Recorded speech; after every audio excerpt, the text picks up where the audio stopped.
ಅನ್ನದಾತರ ಮೇಲೆ ಕರುಣೆಯನ್ನ ತೋರಿಸದ ಮಳೆರಾಯ. ಮಳೆಗಿಲ್ಲದೆ ತಲೆ ಮೇಲೆ ಕೈ ಹೊತ್ತು ಕುಳಿತಂತ ರೈತರು, ಮಳೆಗಿಲ್ಲದೆ ರಾಜ್ಯಾದ್ಯಂತ ಬರಗಾಲದ ಭೀತಿ ಇದೆ. ಅನ್ನದಾತರ ಮೇಲೆ ಕರುಣೆ ತೋರಿಸದ ಮಳೆರಾಯ. ಮಳೆ ಇಲ್ಲ, ಬೆಳೆ ಇಲ್ಲ ಅಂತ ರೈತರು ತಲೆ ಮೇಲೆ ಕೈ ಹೊತ್ತು ಕೂತಿದ್ದಾರೆ. ಮಳೆ ಇಲ್ಲದೆ ರಾಜ್ಯಾದ್ಯಂತ ಬರಗಾಲದ ಪರಿಸ್ಥಿತಿ ನಿರ್ಮಾಣ ಆಗಿದೆ. ರಾಜ್ಯದ ಜಲಾಶಯಗಳಲ್ಲಿ ನೀರಿನ ಮಟ್ಟ ಕುಸಿತಾ ಇದೆ. ಕೃಷಿಗೆಲ್ಲ ಕುಡಿಯೋಕ್ಕೂ ಕೂಡ ನೀರು ಸಿಗದ ಬರ ಪರಿಸ್ಥಿತಿ. ಮೋಡ ಬಿತ್ತನೆಯತ್ತ ಮುಖ ಮಾಡಿದ ರಾಜ್ಯ ಸರ್ಕಾರ. ಆಪ್ಷನ್ ಏನು ಅಂತ ನೋಡಿದಾಗ ಮೋಡ ಬಿತ್ತನೆ ಕಾರ್ಯಕ್ಕೆ ಮುಂದಾಗಿದೆ ರಾಜ್ಯ ಸರ್ಕಾರ.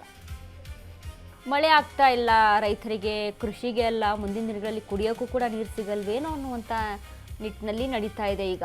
ಸೊ ಹಾಗಾಗಿ ಮೋಡ ಬಿತ್ತನೆಯಕ್ಕೆ ಇದೀಗ ಸರ್ಕಾರ ಮುಂದಾಗಿದೆ. ಇದರಿಂದ ಆದರೂ ಮಳೆ ಬರುತ್ತಾ, ಜಲಾಶಯಗಳು ತುಂಬುತ್ತಾ, ಕುಡಿಯೋ ನೀರಿನ ಮಟ್ಟ ಕೂಡ ಈಗ ಕುಸಿತಾ ಇದೆ. ಅಂದರೆ ಕೃಷಿಗೆಲ್ಲ ಕುಡಿಯೋಕ್ಕೂ ಕೂಡ ನೀರಿಲ್ಲ. ಮುಂದಿನ ದಿನಗಳಲ್ಲಿ ಜಲಾಶಯದಲ್ಲಿ ಕುಡಿಯೋಕ್ಕೂ ನೀರಿರುತ್ತೆ ಇಲ್ವೋ ಅನ್ನುವಂಥ ಅನುಮಾನ ವ್ಯಕ್ತವಾಗ್ತಾ ಇದೆ. ಈಗಿನ ಒಂದು ಸಿಚುವೇಶನ್ಗಳನ್ನು, ಸಂದರ್ಭಗಳನ್ನು ನೋಡಿದಾಗ ಭೂಮಿಯೆಲ್ಲ ಒಣಗಿ ಹೋಗ್ತಾ ಇದೆ. ಭೂಮಿ ಬೆಳೆದಂಥ ಬೆಳೆ ಯಾವ್ದು ನಾಟಿ ಮಾಡಿದ್ರಲ್ಲ ಅದು ಕೂಡ ಕೈಗೆ ಸಿಗ್ತಾ ಇಲ್ಲ. ಕೆಲವೊಂದು ಜಿಲ್ಲೆಗಳಲ್ಲಿ ನಾಟಿನೂ ಕೂಡ ಮಾಡಿಲ್ಲ.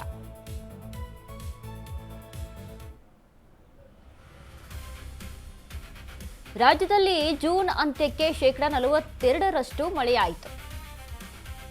ಜುಲೈ ಅಂತ್ಯಕ್ಕೆ 29% ಮಳೆ ಕೊರತೆ ದಾಖಲಾಗಿದೆ.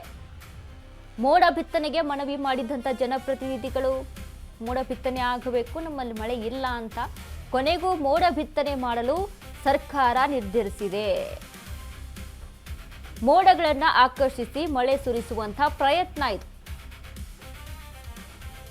ರಾಜ್ಯದ 27 ಜಿಲ್ಲೆಗಳ 178 ತಾಲೂಕುಗಳಲ್ಲಿ ಮಳೆಯ ಕೊರತೆ ಇದೆ ಸದ್ಯ. ಈ ಹಿನ್ನೆಲೆಯಲ್ಲಿ 178 ತಾಲೂಕುಗಳಲ್ಲಿ ಮೋಡ ಬಿತ್ತನೆಯ ಕಾರ್ಯ ಆಗುತ್ತೆ. ರಾಜ್ಯದಲ್ಲಿ 60 ದಿನಗಳ ಕಾಲ ನಡೆಯಲಿದೆ ಮೋಡ ಬಿತ್ತನೆ. 200 ಗಂಟೆಗಳ ವೈಮಾನಿಕ ಹೋರಾಟ ನಡೆಸಿ ಮೋಡ ಬಿತ್ತನೆಗೆ ಮುಂದಾಗಿರುವಂಥದ್ದು. ಒಟ್ಟು 28,52,00,000 ರೂಪಾಯಿ ವೆಚ್ಚದಲ್ಲಿ ಮೋಡ ಬಿತ್ತನೆಯ ಕಾರ್ಯವನ್ನು ಮಾಡುವುದಕ್ಕೆ ಸರ್ಕಾರ ಮುಂದಾಗಿದೆ. ಈ ಹಿಂದೆ ಕೂಡ 2003ರಲ್ಲಿ ಪ್ರಾಜೆಕ್ಟ್ ವರುಣ ಮೋಡ ಬಿತ್ತನೆ ಅಂತ ಮಾಡಿದ್ರು. 2017ರಲ್ಲಿ ವರ್ಷಧಾರೆ ಹೆಸರಿನಲ್ಲಿ ಮೋಡ ಬಿತ್ತನೆಯಾಗಿತ್ತು. ಇದೀಗ ಮತ್ತೆ ಮೋಡ ಬಿತ್ತನೆಗೆ ಮುಂದಾಗಿದೆ ಸರ್ಕಾರ. ಮಳೆ ನೋಡಿ ಎಷ್ಟು ಭಾರಿ ಮಟ್ಟದಲ್ಲಿ ಕುಸಿತ ಕಂಡಿದೆ ಮಳೆ.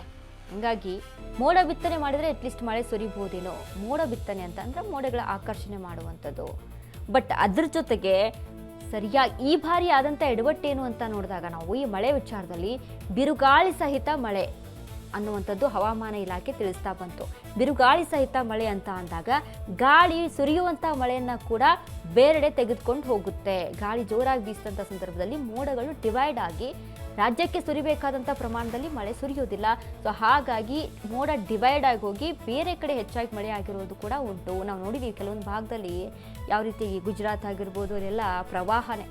ದುಬೈಯಲ್ಲಿ ಯಾವ ರೀತಿ ಆಯಿತು, ಗುಜರಾತಲ್ಲಿ ಯಾವ ರೀತಿ ಆಯಿತು, ಒಂದು ರೀತಿ ಕೇರಳದಲ್ಲಿ ಏನು ಸಿಚುವೇಶನ್ ಆಯಿತು. ಅಂದರೆ ಈ ರೀತಿಯಾಗಿ ಬೇರೆ ಕಡೆ ಅದು ಎಫೆಕ್ಟ್ ಆಗುತ್ತೆ. ಹೀಗಾಗಿ ಈ ಮೋಡ ಬಿತ್ತನೆ ಈ ಬಾರಿ ಕರ್ನಾಟಕದಲ್ಲಿ ಕೆಲವೊಂದು ಈ ಹಾವೇರಿ ಭಾಗ, ಬೆಳಗಾವಿ ಭಾಗ, ಈ ಕೆಲವೊಂದಿಷ್ಟು ಭಾಗದಲ್ಲಿ ಮೋಡ ಬಿತ್ತನೆಗೆ ಮುಂದಾಗಿದ್ದಾರೆ. ನೋಡೋಣ ಯಾವ ಲೆವೆಲ್ಗೆ ಸಕ್ಸಸ್ ಆಗುತ್ತೆ.